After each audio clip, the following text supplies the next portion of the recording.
وہ عورت روز اس نوجوان کو دیکھتی، لیکن وہ بغیر اس کی طرف دیکھے سر جھکائے اس کی گلی سے گزر جاتا تھا۔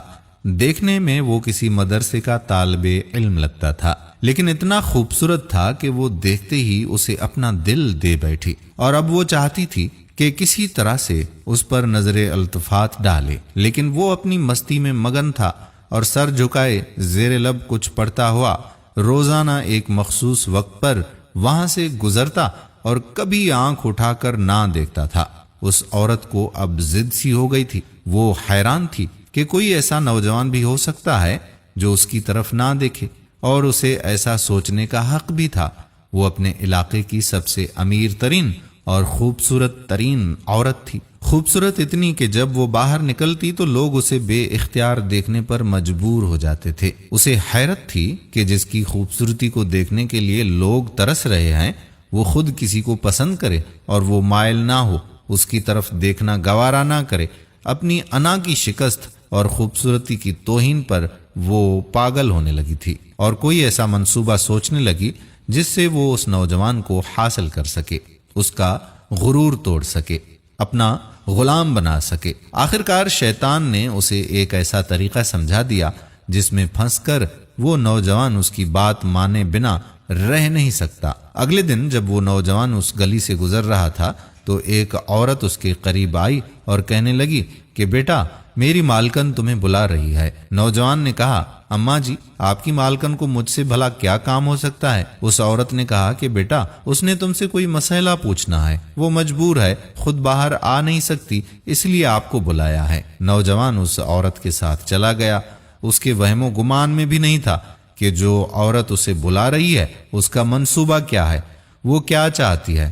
وہ تو اپنی فطرتی سادہ دلی کی وجہ سے اس کی مدد کرنے کے لیے اس کے گھر میں داخل ہو گیا۔ اس کے ذہن میں تھا کہ شاید کوئی بوڑھی عورت ہے جو اپنی کسی معذوری کی وجہ سے باہر آنے سے قاصر ہے۔ نوکرانی نے اسے ایک کمرے میں بٹھایا اور انتظار کرنے کا کہہ کر وہاں سے چلی گئی۔ تھوڑی سی دیر کے بعد کمرے میں وہی عورت داخل ہوئی۔ نوجوان نے بے اختیار اپنی نظریں نیچے جھکا لیں، کیونکہ اندر آنے والی عورت بہت ہی خوبصورت تھی۔ نوجوان نے پوچھا، جی بی بی، آپ نے کون سا مسئلہ پوچھنا تھا مجھ سے؟ عورت کے چہرے پر ایک شیطانی مسکراہٹ آ گئی۔ اس نے اپنے دل کا حال کھول کر اس کے سامنے رکھ دیا اور کہا کہ میری سب سے بڑی خواہش ہے کہ میں ایک دفعہ تمہیں حاصل کر لوں۔ نوجوان یہ بات سن کر کانپ گیا اور کہنے لگا، اللہ کی بندی، اللہ سے ڈرو، کیوں گناہ کی طرف مائل کر رہی ہو؟ اس نے عورت کو بہت سمجھایا، لیکن عورت پر تو شیطان کا غلبہ تھا۔ اس نے کہا کہ یا تو تم میری خواہش پوری کرو گے یا پھر میں شور مچاؤں گی کہ تم زبردستی میرے گھر میں داخل ہوئے ہو اور میری عزت پر حملہ کیا ہے۔ نوجوان بیچارہ یہ بات سن کر بہت ہی پریشان ہوا۔ اسے اپنی عزت کسی بھی طرح سے محفوظ نظر نہیں آ رہی تھی۔ اس کی بات مانتا تو گناہگار ہوتا، نہ مانتا تو لوگوں کی نظر میں برا بن جاتا۔ وہ علاقہ جہاں لوگ اس کی شرافت کی مثالیں دیا کرتے تھے، وہاں اس پر اس طرح کا الزام لگ جائے، یہ اسے گوارا نہیں تھا۔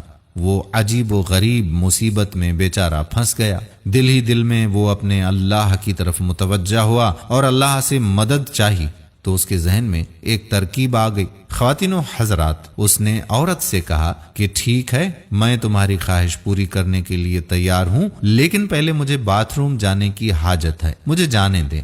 عورت نے اسے باتھ روم کا پتہ بتا دیا۔ اس نوجوان نے اندر جا کر کافی ساری غلاظت اپنے جسم پر مل لی اور باہر آ گیا۔ عورت اسے دیکھتے ہی چلا اٹھی، یہ تم نے کیا کیا ظالم؟ مجھ جیسی نفیس طبیعت والی کے سامنے اتنی گندی حالت میں آ گئے ہو، دفع ہو جاؤ، نکل جاؤ میرے گھر سے۔ نوجوان فوراً اس کے گھر سے نکل گیا اور قریب ہی کے نہر پر اپنے آپ کو اور اپنے کپڑوں کو اچھی طرح سے پاک کیا اور اللہ تعالیٰ کا شکر ادا کرتا ہوا واپس مدرسے چلا گیا۔ نماز ہوئی۔ نماز کے بعد جب سبق میں بیٹھا تو تھوڑی دیر کے بعد استاد نے کہا کہ آج تو بہت ہی پیاری خوشبو آ رہی ہے، کس طالب علم نے خوشبو لگائی ہے؟ وہ نوجوان سمجھ گیا کہ اس کے جسم سے ابھی بھی بدبو نہیں گئی اور استاد جی طنز کر رہے ہیں۔ وہ اپنے آپ میں سمٹ گیا، اس کی آنکھوں میں آنسو آ گئے۔ تھوڑی دیر کے بعد استاد جی نے پھر سے پوچھا کہ یہ خوشبو کس نے لگائی ہے، لیکن وہ خاموش رہا۔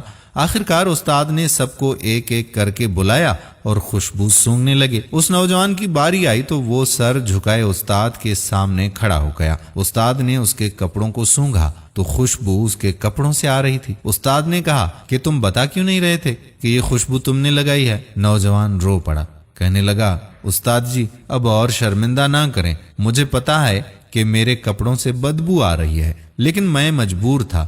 اس نے وہ پورا واقعہ اپنے استاد جی کو سنا دیا۔ استاد نے کہا کہ میں تمہارا مذاق نہیں اڑا رہا بیٹے، اللہ کی قسم کھا کر کہتا ہوں کہ تمہارے کپڑوں سے واقعی ایسی خوشبو آ رہی ہے جو میں نے آج سے پہلے کبھی سونگھی ہی نہیں ہے، اور یقیناً یہ اللہ تعالیٰ کی طرف سے ہے کہ تم نے اپنے آپ کو گناہ سے بچانے کے لیے اپنے آپ کو گندگی لگانا پسند کر لیا، لیکن اللہ تعالیٰ نے اس گندگی کو ایک ایسی خوشبو میں بدل دیا ہے جو کہ اس دنیا کی لگتی ہی نہیں، یہ جنت کی خوشبو لگتی ہے۔ دوستو کہتے ہیں کہ اس نوجوان کے جسم سے وہ خوشبو ہمیشہ آتی رہی۔ دوستو یہ پرہیزگاری ہوتی ہے اور یہ اپنے آپ کو بچانے کا اجر و ثواب ہوتا ہے۔ اللہ تعالیٰ کے ہاں کون سی چیز اور کون سا ہمارا عمل پسند آ جائے اور اس کے صدقے میں اللہ تعالیٰ ہم پر مہربان ہو جائے، اس کا پتہ نہیں۔ تو دوستو تقوی اختیار کریں، پرہیزگاری اختیار کریں۔ دوستو ہم امید کرتے ہیں کہ ہماری آج کی ویڈیو بھی آپ کو پسند ضرور آئی ہوگی، اور صدقہ کی نیت سے اس ویڈیو کو زیادہ سے زیادہ شیئر کریں گے۔